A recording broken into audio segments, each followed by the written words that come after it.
বাবু খেয়ে নে।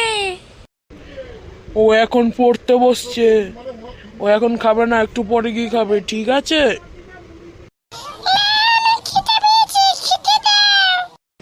না এই বাবু, আমি বলছি উঠে না, আয় তো। খেতে হবে না, থাক। মা দেখো না, বাবা খেতে দিচ্ছে না, আমি খেতে যাব। কেমন বাবা গো তুমি, ছেলেকে খেতে দেয় না?